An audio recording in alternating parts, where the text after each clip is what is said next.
Bonjour, monsieur Francesco de Musso, directeur général BGI France de la République démocratique de Congo. Bienvenue au Maroc, bienvenue à Apid qui fête cette année les 20 ans. Et donc, bienvenue sur l'entretien que nous allons avoir sur les banques, l'avenir des banques, les perspectives et on va dire, les évolutions des banques, plus particulièrement en Afrique centrale. Bien évidemment, c'est avec plaisir qu'on aura votre vision sur les banques sur le continent africain. Donc, bienvenue à cette interview. Et s'il vous plaît, si vous voulez bien, vous présenter et surtout nous présenter aux auditeurs et auditrices votre banque et je veux dire, le positionnement de votre banque sur le marché des banques. Voilà. Très bien, merci Apid pour cette invitation. Merci cher Bassam de me recevoir. C'est un plaisir d'être ici au Maroc parmi vous pour pouvoir échanger sur les grandes tendances du marché bancaire. Je suis Francesco de Musso, je suis le directeur général de BGFI Bank RDC. Et donc je fais partie d'une des 12 filiales du groupe BGFI Bank. Le groupe BGFI Bank, c'est le premier groupe bancaire en Afrique centrale, qui représente à peu près 10 milliards de dollars de total de bilan. Nous sommes présents dans 12 pays, en France et dans 11 pays africains, en Afrique centrale, en Afrique de l'Ouest, à Madagascar et donc en RDC. Donc je dirige la filiale de la RDC depuis un peu plus de 4 ans maintenant. Voilà. Les enjeux aujourd'hui en Afrique centrale d'une manière générale et en particulier en RDC, on a des enjeux qui sont homogènes, standards. Alors, est-ce que vous permettez juste pour une question, avant de passer, votre clientèle, elle est composée d'entreprises Principalement entreprises. Ah, donc vous êtes plutôt dans le B2B. Exactement, dans le B2B. Ah. L'ADN du groupe BGFI Bank, c'est le corporate. D'accord. BGFI Bank est né de Paribas Gabon. On a gardé cet ADN lorsqu'on est devenu BGFI Bank, avec des expériences de diversification en fonction des pays, puisque l'objectif pour nous, qui sommes avant tout une banque corporate, c'est d'élargir notre portefeuille clientèle, diversifier nos revenus, et c'est à ce titre que la transformation numérique et digitale est un sujet pour nous. D'accord, en ciblant effectivement donc le B2B. Exactement. Alors oui, s'il vous plaît. Alors du coup, donc, au niveau effectivement des enjeux et des évolutions, des services bancaires que vous proposez. Alors aujourd'hui, sur le marché bancaire en Afrique centrale, on fait face à un certain nombre de défis. Le principal défi, c'est la concurrence. On part du principe qu'un réseau d'agences classique, ça coûte cher. Nous qui avons un ADN avant tout corporate, donc en fonction des pays, on a entre 10 et 30 agences par pays, ce qui n'est pas énorme pour pouvoir attaquer le corporate. Et donc l'objectif, c'est de voir comment on peut davantage bancariser les particuliers.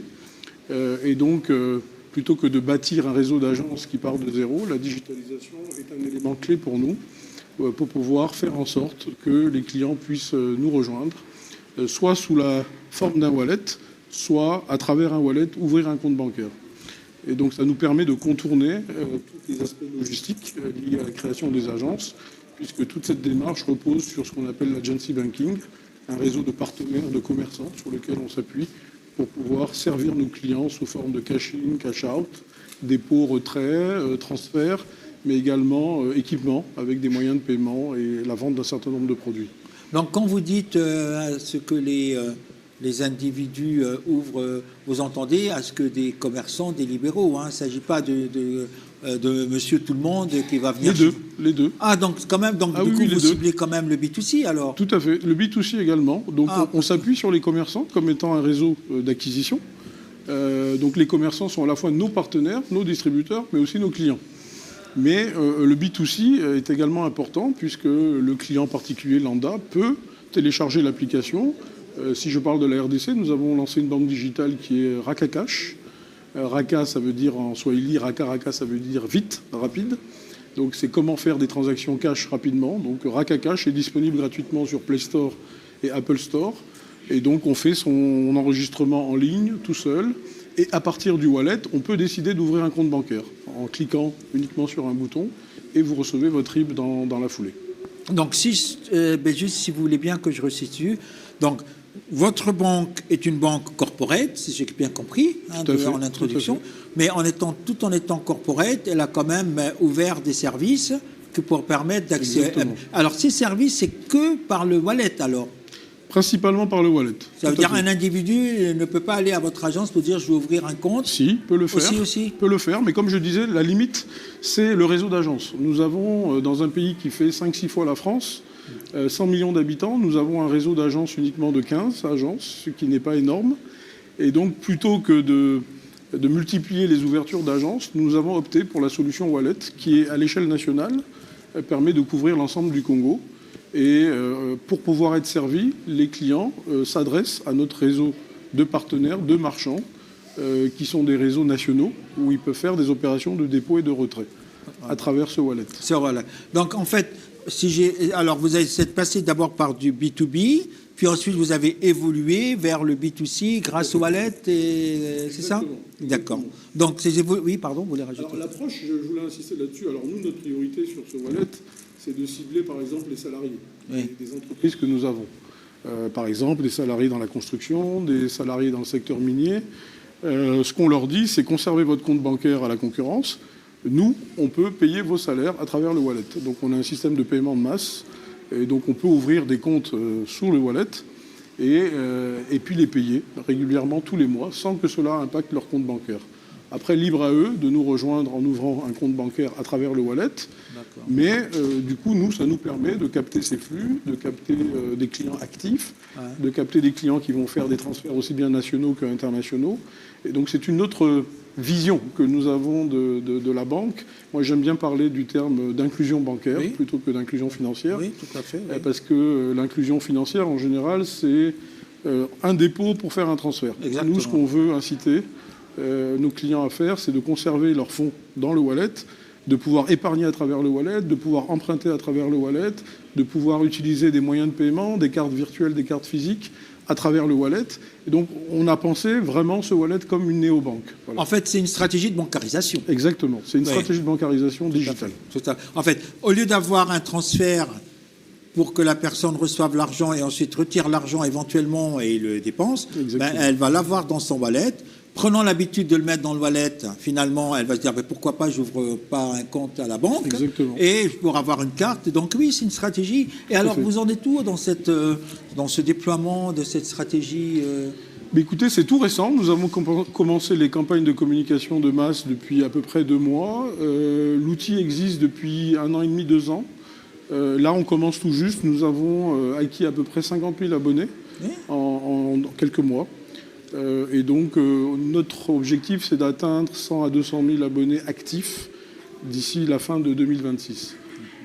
On ne court pas après le nombre, on court après le nombre d'abonnés actifs. Et donc ça, c'est un élément spécifique pour notre stratégie d'acquisition. C'est, comme je disais, c'est cibler les salariés des entreprises qui sont clientes chez nous. Parce qu'on est sûr d'avoir la gestion de la paye et donc des comptes actifs et de pouvoir équiper, comme on le fait dans le cas d'une banque, ces salariés-là. Oui, c'est une stratégie, à vous entendre, où vous réduisez quand même au maximum le risque. Finalement, ce sont des salariés d'entreprises avec qui vous travaillez, dont vous êtes sûr qu'ils vont avoir l'argent, et dont vous êtes sûr que vous allez utiliser finalement. C'est une stratégie qui est très intéressante.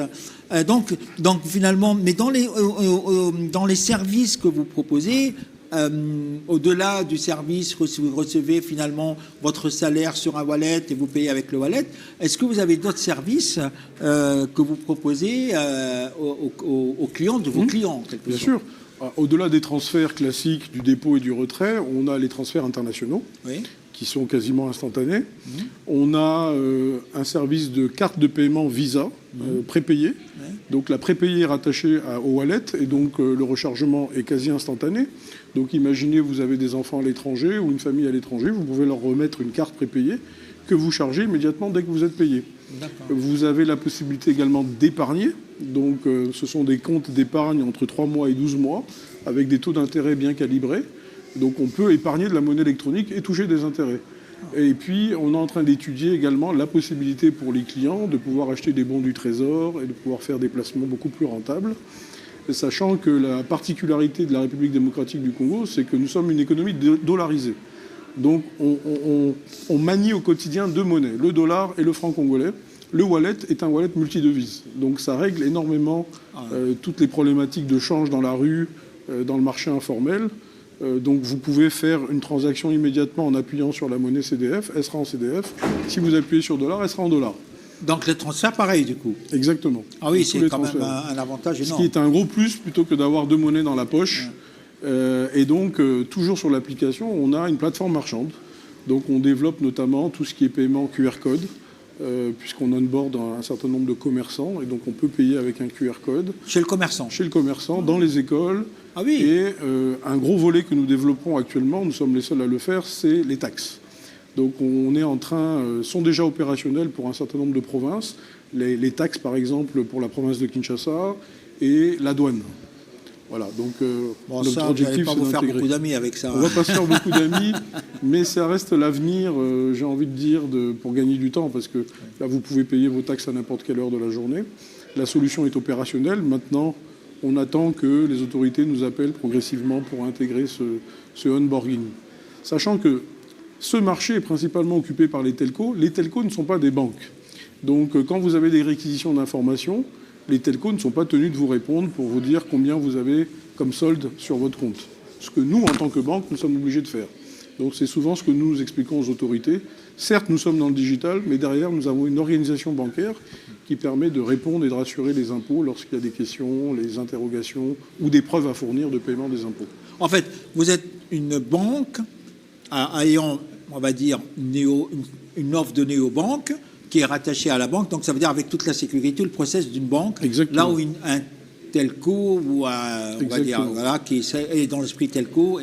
Donc ça c'est pas mal parce que ça veut dire que finalement, dans votre stratégie, vous avez développé des services en allant finalement enquiquiner les telcos, dire les choses comme elles sont, pour qu'ensuite pouvoir avoir une stratégie de bancarisation en utilisant ce qui marche auprès des telcos, à savoir le wallet. Exactement. Le marché aujourd'hui du mobile money, c'est 4 opérateurs de téléphonie mobile en RDC qui représentent à peu près 350 millions de dollars de chiffre d'affaires. Nous, les banques, nous partageons 1,3 milliard de dollars à 15. Donc quand vous faites la moyenne, on est au même niveau, mobile money et banque.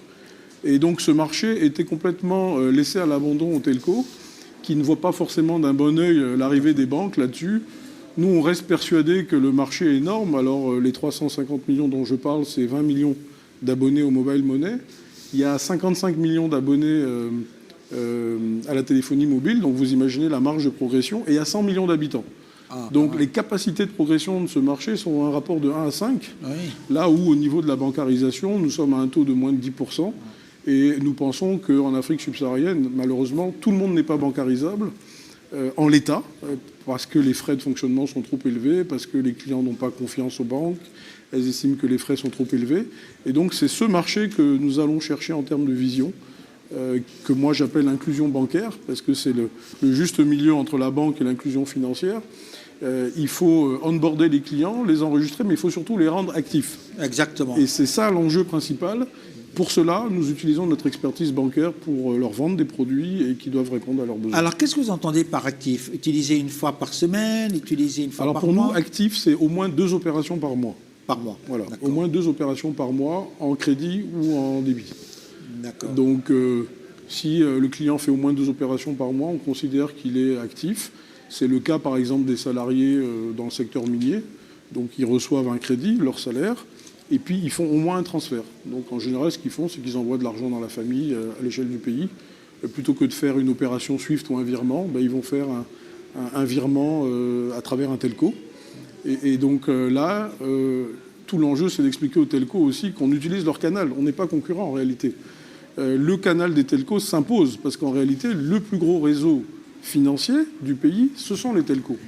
Et donc on passe par leur réseau pour pouvoir distribuer ce cash-out. Mais qu'est-ce que vous pensez? Regardez, si aujourd'hui les telcos n'ont pas les mêmes coûts de structure et de coûts par rapport à une banque. C'est ce qui fait d'ailleurs pour ce qu'ils ont fait que...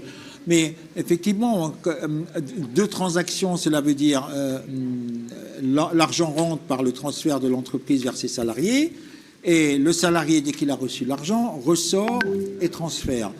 Est-ce que vous pensez, dans l'évolution des services, la problématique que vous pouvez avoir, ou l'opportunité, puisque la question suivante, c'est l'opportunité des banques et leurs freins, c'est de faire en sorte finalement que ce salarié se dise, mais non, finalement, je ne vais pas tout transférer, je ne vais pas tout enlever, voire je ne vais pas tout retirer, mais je vais garder finalement sur mon wallet pour l'utiliser comme une carte, finalement, une carte dématérialisée, une carte virtuelle.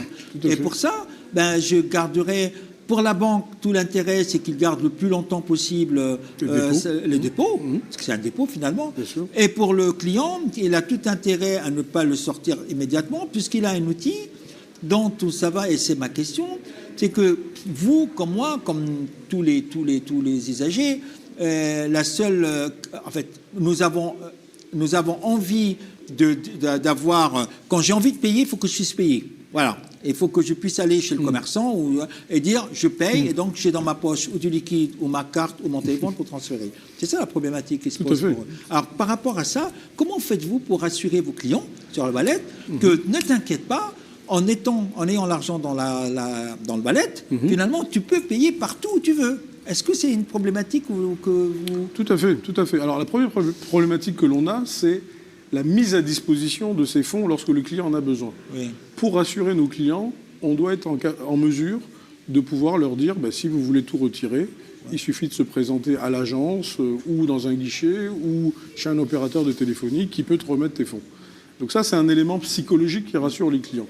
Le deuxième élément, c'est le canal de distribution. Oui. Donc plus on intègre de marchands, plus les gens laissent sur le wallet les dépôts, parce qu'ils savent qu'ils peuvent payer les études de leurs enfants, parce qu'ils savent qu'ils peuvent payer les impôts, ou qu'ils peuvent retirer à n'importe quelle heure de la journée. Une fonctionnalité, par exemple, qui a beaucoup de succès, c'est le transfert sans carte. Oui. Donc, une fonctionnalité classique qui coûte beaucoup moins cher que d'aller chez un telco retirer du cash, mais surtout, psychologiquement, les clients se disent « je peux aller à minuit, à 1h du matin devant un distributeur et j'aurai mon argent ». Donc c'est des fois, sur les sites miniers, c'est ce qu'on fait, on installe des distributeurs automatiques plutôt que d'installer une agence.